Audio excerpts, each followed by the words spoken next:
कल सुबह 11 बजे से हम सभी लोग यहाँ पे 24 घंटे के अनशन पर बैठे और किसी निजी कारण से नहीं, किसके लिए? पिछले कुछ महीने से देश में arm forces special power act को हटाने के लिए और भारतीय सेना को बदनाम करने के लिए जो मुहिम चल रही है, वो मुहिम बंद होनी चाहिए। जो चाइना और पाकिस्तान के पैसे पर भारतीय सेना को बदनाम करने का कार्य चल रहा है, वो बंद होना चाहिए।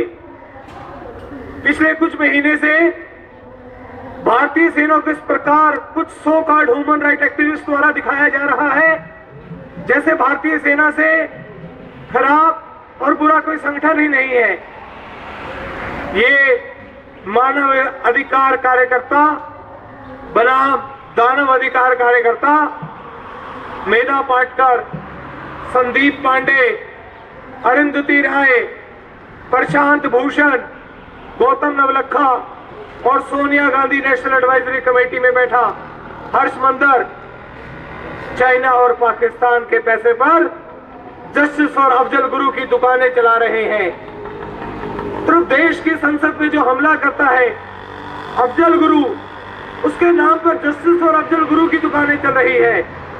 और आज वही लोग कश्मीर से लेके नॉर्थ ईस्ट तक arm forces special power act को हटाने की डिमांड कर रहे हैं।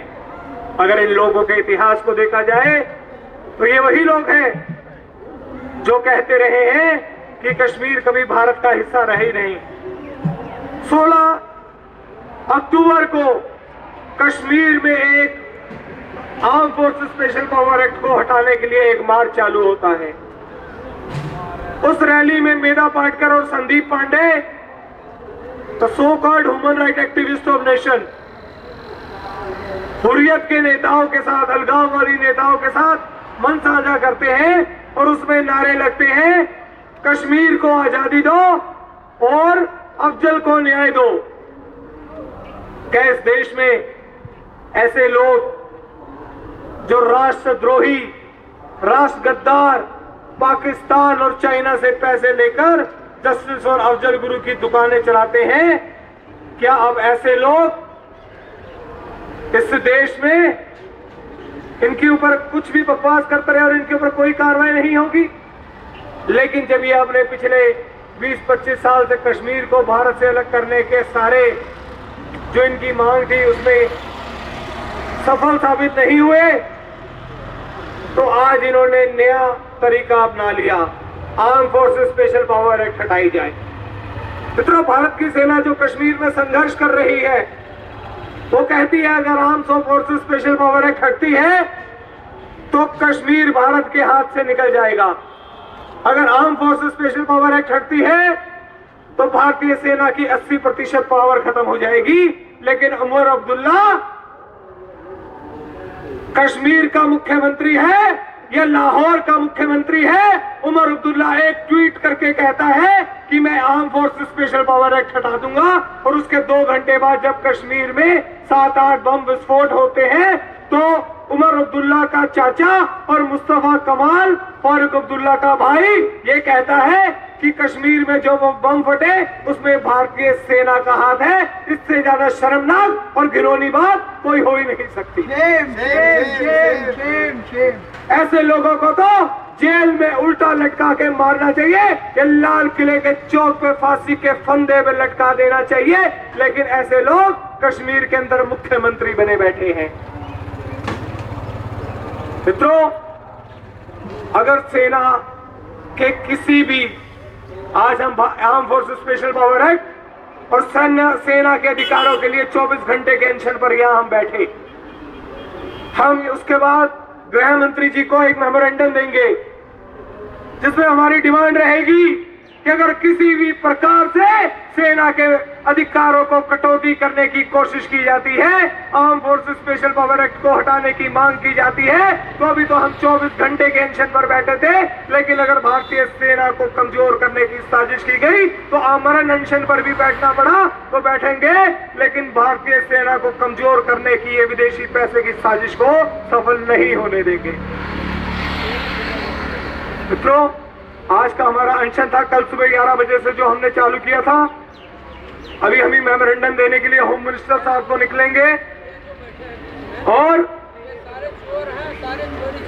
ये हमारी साफ और सीधी मांग है कि ऐसे लोग जो विदेशी पैसे पर वेदा पाटकर, संदीप पांडे हो, अरुंधति राय हो या ऐसे कोई भी गद्दारों की टोली हो, इनके बैंक अकाउंट और इनके एनजीओ की जांच की जानी चाहिए और ये जांच होनी चाहिए कि इनको विदेशों से कहां से पैसा आता है कि ये जो राष्ट्र के खिलाफ भारत को तोड़ने की बात करते हैं। और एक बात और मैं कहना चाहूंगा कि जब हम इन लोगों के खिलाफ मांग करते हैं कि इन लोगों पर केस दर्ज किया जाए, एक साल पहले अरुंधति राय और गिलानी, सैयद अली शाह गिलानी एलटीजी, दिल्ली के एलटीजी ऑडिटोरियम में आते हैं 20 अक्टूबर 2010 को। अरुंधति राय ये नारा देती है कि भूखा नंगा हिंदुस्तान, जान से प्यारा पाकिस्तान और कश्मीर कभी भारत का हिस्सा नहीं रहा और कश्मीर को भारत से अलग कर देना चाहिए। तो जब हम उनके खिलाफ केस दर्ज कराने की मांग करते हैं तो 1 साल हो जाने पर भी एफआईआर तक दर्ज नहीं की जाती। और जब प्रशांत भूषण को फिर हम अपने तरीके से समझाते हैं, जो कहता है कि कश्मीर को भारत से अलग कर देना चाहिए, कश्मीर को आजादी दे देनी चाहिए, तो जब हम उसे अपने तरीके से समझाते हैं तो फिर ये कहते हैं कि आपको कानून से काम करना चाहिए। तब कहा था कानून जब हम 1 साल से चिल्ला रहे थे कि अरुंधति राय और गिलानी को जेल में डालो, तब आपको कानून से क्यों नहीं याद आया? और जब हम फिर अपने तरीके से समझाते हैं तो आप हमें समझाते हैं कि कानून से काम करिए। हम अभी भी आपसे मांग करते हैं, हम शांति से हमने 24 घंटे अनशन रह के जिस तरीके से आप चाहते थे उस तरीके से आपसे मांग की, लेकिन अभी भी अगर आप नहीं संभले तो गांधीवादी अगर तरीका हमें आता है तो भगत सिंह का तरीका दोबारा आता है, दोबारा अपनाना पड़ा। तो प्रशांत भूषण की जिस तरह पीटा था सुप्रीम कोर्ट के चैम्बर में जाके दोबारा पीटेंगे और अरुंधति राय, वेदा पाटकर और संदीप पांडे की दुकानें बंद कराएंगे। भारत माता के जय, भारत माता के जय। और ये इंडिया टीवी जैसा कुछ चैनल अगर ये सोचते हैं कि उनके ये सो कॉल्ड स्टिंग फर्जी ऑपरेशन से हम डर जाएंगे, तो उनको भी हम चुनौती देते हैं, करिए हम पे 1 स्टिंग नहीं 10 स्टिंग कीजिए, हम नहीं रुकेंगे, ऐसे ही बढ़ेंगे जैसे बढ़ रहे हैं। आपकी हिम्मत अल्लाह में रोक ये कांग्रेसी मनु शर्मा के चैनल पे पैसों पर चलने वाला इंडिया टीवी चैनल क्या हमें बताएगा कि राष्ट्रवाद क्या होता है? हम इंडिया टीवी के खिलाफ भी अगले 2 दिनों में कोर्ट में याचिका डालने जा रहे हैं। और जिस तरह जनमत चैनल फर्जी स्टिंग ऑपरेशन के कारण बैन हुआ था, इंडिया टीवी को भी इस तरीके से बैन कराएंगे। मित्रों, आज अभी हम मेमोरेंडम देने होम मिनिस्टर को जा रहे हैं। आज का हमारा कल से 11 बजे तक अनशन चल रहा था, इसी के साथ अभी हमारा अनशन अब खत्म होगा। लेकिन ये हमारा अनशन एक सिर्फ सांकेतिक था 24 घंटे का।